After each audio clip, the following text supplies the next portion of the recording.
कहानी की शुरुआत में एक लड़की जिसका नाम होली होता है, वो अपनी कहानी बता रही थी कि किस तरह देखते ही देखते मैं अपनी फैमिली की आंखों के सामने से इनविजिबल यानी गायब हो गई। एक दिन होली अपने डैड और बहन भाइयों के साथ खाना खा रही थी। उसकी बड़ी बहन और छोटा भाई था। अब होली के डैड उसकी बहन भाइयों को तो खाना दे देती है, पर उसे नहीं देती क्योंकि वो किसी को भी दिखाई नहीं दे रही थी। पर तभी यहाँ उसकी मॉम आ गई, जिन्हें देख वो काफी खुश हो गई। दरअसल उसे सिर्फ उसकी मॉम ही देख सकती थी, इसलिए बस वही होली को प्यार करती थी। अब एक दिन होली की मॉम उसे एक नेकलेस देती है जिसमें एक क्लाइडोस्कोप लगा हुआ था, यानी इसके जरिए किसी भी चीज को आसानी देखा जा सकता था। चीजें इसके जरिए देखना भी काफी अच्छा लगता था। कुछ दिन के बाद होली की मॉम की हालत काफी खराब हो गई क्योंकि उन्हें कैंसर था। एक दिन तबीयत इतनी ज्यादा खराब हो गई कि उनकी मौत हो जाती है। मॉम के मरने से होली बहुत ज्यादा दुखी थी। वो पूरी तरह टूट गई। हर वक्त अपनी मॉम को याद करती रहती थी। जब होली स्कूल गई तो वहाँ भी हर कोई उसे नजरअंदाज कर रहा था। जाहिर है यहाँ भी वो सबके लिए इनविजिबल थी, किसी को नहीं दिख रही थी। होली ने देखा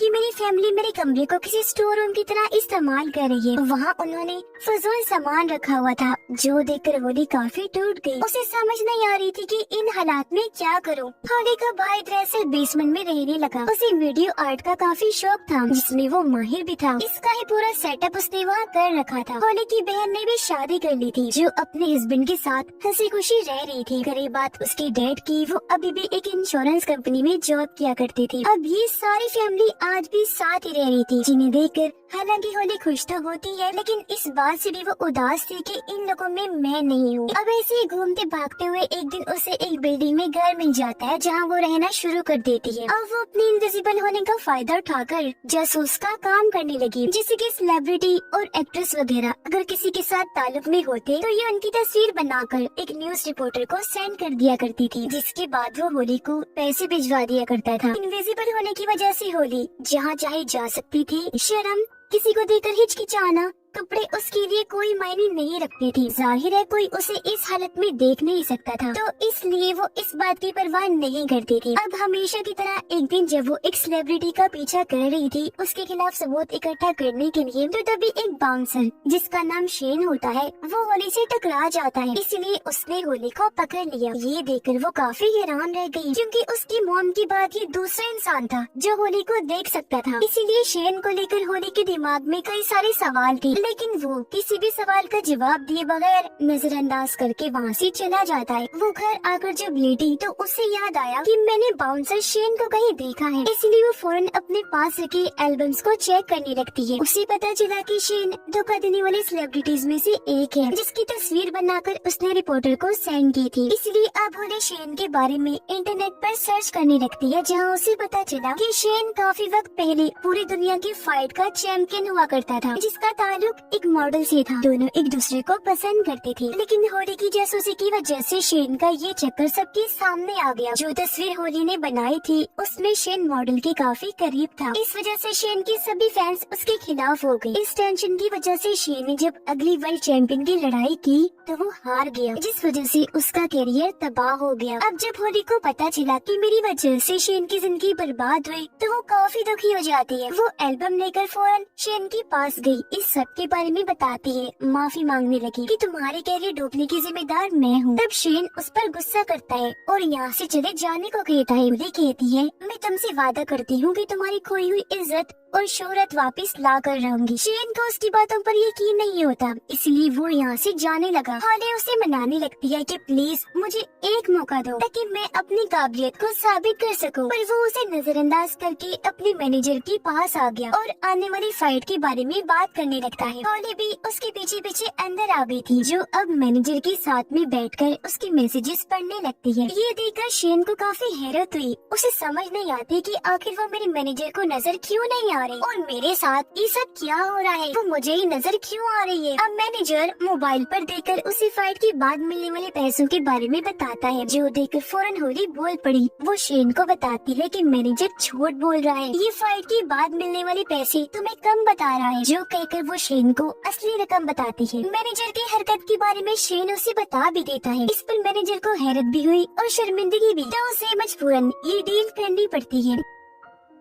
ये दोनों बाहर आ गए। यहाँ शेन सच में होली की महारत देखकर काफी हैरान रह जाता है। पूछने पर होली उसे बताती है कि मैं सिर्फ तुम्हें ही नजर आ रही हूँ। ये सुनकर शेन काफी हैरान रह गया और वो होली की बातों पर यकीन नहीं करता। तब होली अपनी बातों को ठीक साबित करने के लिए सामने से आने वाली एक गाड़ी के आगे आकर खड़ी हो जाती है। इससे पहले गाड़ी उसे टकराती, शेन सामने आकर होली को पकड़ के साइड में कर लेता है। अपनी तरफ से उसने होली को बचा लिया था, पर ड्राइवर ने गाड़ी रोक दी, जो शेन को ही सुनाने लगता है, क्योंकि होली उसे कहीं भी दिखाई नहीं दे रही थी। इस बात से शेन को अब कहीं न कहीं लगने लगता है कि होली सच में सबको दिखाई नहीं दे रही। होली उसे कहती है, लगता है हम किसी वजह से एक दूसरे से जुड़े हुए हैं, तो हमें एक दूसरे की मदद करनी चाहिए। इस पर शेन उससे बात करने के लिए कहता है कि कल तुम मेरे घर पर आ जाना, डिटेल से बात हम वहीं करेंगे। उसके वहाँ आने पर शेन का डॉग भी नहीं भौंकता, जो देखकर अब शेन को पूरी तरह यकीन हो गया था कि हाँ सच में वो इनविजिबल है। वो फिर होली को अपनी कहानी बताने लगता है कि जब मैं छोटा था तो मेरे सौतेले डैड ने घर से मुझे निकाल दिया था। घर से निकलने पर लोगों ने मुझे तंग करना शुरू कर दिया, जिस वजह से मैं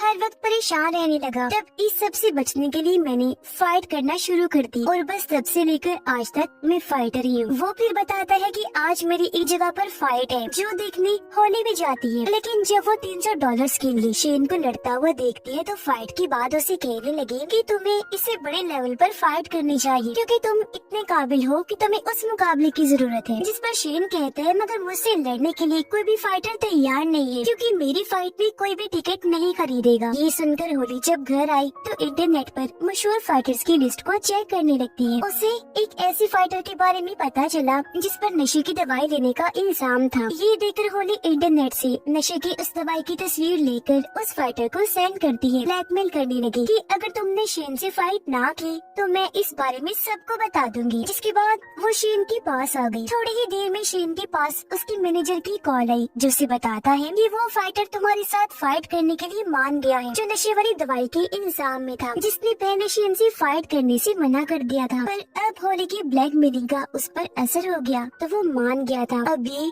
काफी बड़ी खुशखबरी थी, जिससे शेन काफी हैरान भी था, साथ ही खुश भी। और अब कुछ दिन के बाद होने वाली शेन की इस फाइट का चर्चा हर जगह होने लगता है, जिस वजह से वो भी काफी जोश और दम से फाइट की तैयारी करने लगता है। और अब आखिरकार वो दिन आ ही गया जब इनकी फाइट थी। रिंग में आकर दोनों लड़ने लगे, बुरी तरह एक दूसरे को पीट रही थी। होली भी ये फाइट पास से देखना चाहती थी, लेकिन उसे भीड़ भाड़ में जाना पसंद नहीं था, इसीलिए वो शेन के घर बैठकर ही फाइट देख रही थी। फिर आखिरकार शेन इस फाइट को जीतकर सबको हैरान कर देता है। जीतने के बाद जब वो घर आया तो होली से मिलकर काफी खुश हो जाता है। ये दोनों अब जब खाना खा रहे थे तो शेन होली से उसकी वजूद के बारे में पूछता है कि आखिर इनविजिबल होने की वजह क्या है, तुम क्यों किसी को नहीं दिखती। जिस पर होली उसे बुरा भला कहने लगी, क्योंकि उसे लग रहा था कि शेन मेरी बेइज्जती कर रहा है। पर शेन उसे गले से लगाता है, कहने लगा कि देखो मैंने ये साबित कर दिया है कि मैं तुम्हारा मजाक नहीं उड़ा रहा। ये दोनों गले से लगे ही हुए थे कि तभी एक कैमरामैन आकर इनकी तस्वीर बना लेता है, क्योंकि शेन के साथ वहाँ होली का बस शैडो साया ही नजर आ रहा था। ये देख शेन जल्दी से भागा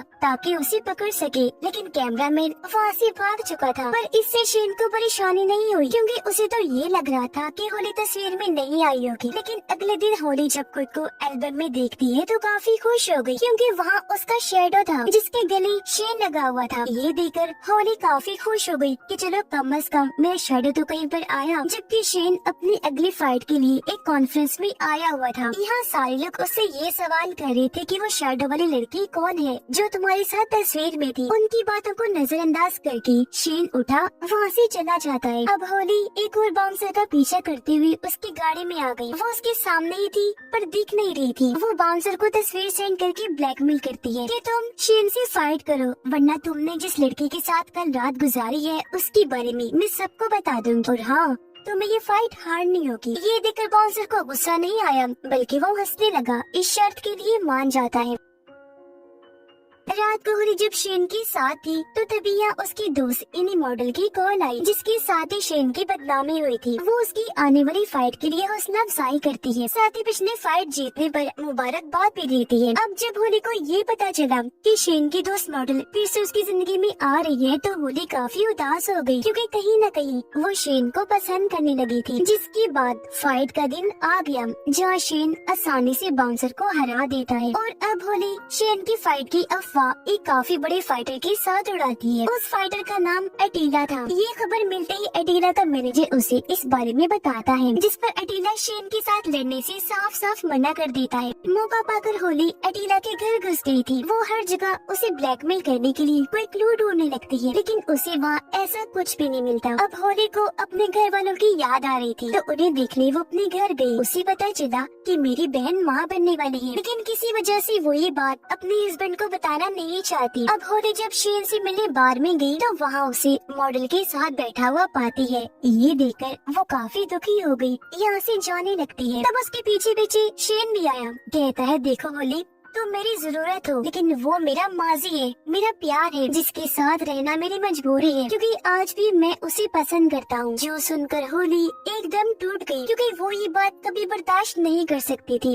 इसलिए शेन को अकेला छोड़कर वापस अपने घर आ जाती है, जहाँ खबरों में भी शेन और उस मॉडल के बारे में ही बताया जा रहा था, जो देखकर वो और दुखी हो गई। शेन से अलग होने के बाद अब होली आहिस्ता आहिस्ता नशे पर लग गई थी। जहाँ एक दिन उसे मिलने शेन आता है, वो उसे गले से लगा देती है, पर शेन उसे ऐसा करने से मना करता है। कहने लगा, होली, तुम्हें अपने इस हालत के बारे में समझना चाहिए कि तुम ऐसी इनविजिबल क्यों हो, और फिर उस वजह को ठीक करना। जो कहकर वो यहाँ से चला गया। उसके जाते ही होली गुस्से से पागल हो गई, कंट्रोल से बाहर हो जाती है। पूरे घर का सामान तोड़कर इधर उधर बखेरने लगती है, जिसमें उसकी मॉम का दिया हुआ क्लाइडोस्कोप वाला नेकलेस भी टूटकर गिर जाता है। अगली सुबह जब होली सोकर उठी तो वो काफी हैरान रह जाती है, क्योंकि अब तो वो खुद को शीशे में भी नहीं देख पा रही थी। ये बताने के लिए वो जब शेन के पास गई तो अब वो उसे भी दिखाई नहीं दे रही थी, जिस वजह से वो काफी चौंक गई। पूरे शहर में घूमने लगती है, क्योंकि उसे कुछ समझ नहीं आ रही थी कि मैंने करना क्या है। उधर मॉडल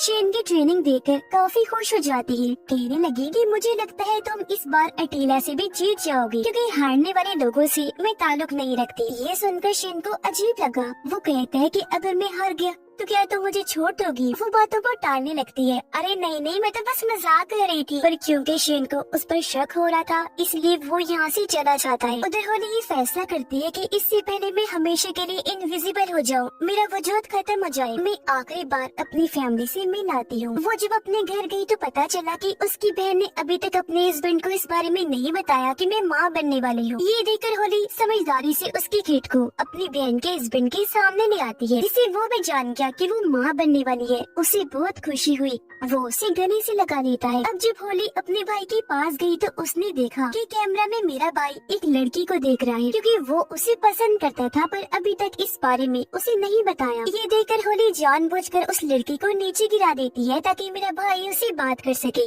ऐसा होता भी है, दोनों बातें करने लगे। इस तरह उनकी दोस्ती हो जाती है। और वो अपने डैड के पास गई, जो दुखी नजर आ रही थी। उनकी आंखों में आंसू थे। होली देखती है कि लैपटॉप में डैड मॉम की तस्वीर देखकर उदास है, यानी वो उन्हें आज भी याद करते हैं। उसने फिर जब देखा कि डैड मॉम की कब्र पर जा रही है तो वो भी उनके साथ साथ चली जाती है। वो फिर अपने डैड से माफी मांगकर शेन की फाइट देखने के लिए निकल जाती है, जबकि शेन फाइट में अटीला से काफी मार खाता है। ये देखकर होली को बुरा लगा, इसीलिए वो शेन की हौसला अफजाई करने के लिए रिंग में ही चली जाती है। वो शेन के हाथ पर अपना हाथ रखकर कहती है कि तुम घबराओ नहीं, मैं तुम्हारे लिए यहाँ पर मौजूद हूँ। अब पहले पहले तो होली शेन को नजर नहीं आती, लेकिन कुछ ही देर में वो शेन के साथ साथ सबको दिखने लगती है। पर इस बात से वो खुद अनजान थी, जल्दी से रिंग से बाहर आ जाती है ताकि वहाँ से शेन को सपोर्ट कर सके। तभी गार्ड उसके पास आ गया, और क्योंकि वो बिना टिकट के अंदर आई थी, इसलिए वो उसका बाजू पकड़ लेता है ताकि उसे बाहर निकाल सके। ये देखकर होली काफी चौंक गई कि ये मुझे देख पा रहा है, इसलिए मुझे हाथ भी लगाया। और